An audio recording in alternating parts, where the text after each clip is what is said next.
الحمدللہ وحدہ لا شریک لہ والصلاۃ والسلام علی من لا نبی بعدہ۔ قربانی کرنے والے کے لیے مستحب یہ ہے کہ جب ذی الحج شروع ہو جائے تو اپنے بال اور ناخن نہ کاٹے۔ حضرت ام سلمہ رضی اللہ تعالیٰ عنہ فرماتی ہیں رسول اکرم صلی اللہ علیہ وسلم فرمایا اذا رأیتم ہلال ذی الحجہ واراد احدکم ان یضحی فلیمسک عن شعرہ واظفارہ، جب تم ذی الحج کا چاند دیکھو اور قربانی کرنا چاہو اب اپنے بال اور ناخن نہ لو، اب نہ کاٹو۔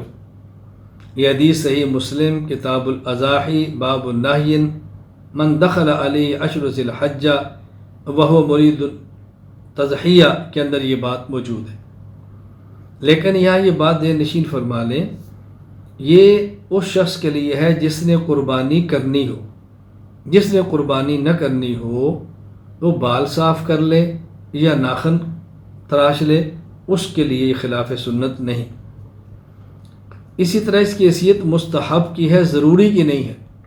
یعنی کوئی شخص یہ کام نہ کرے تو اس کو برا سمجھے، کوئی ناخن کاٹ لے، کوئی بال کاٹ لے، اس پر ملامت کریں، یہ جائز نہیں ہے۔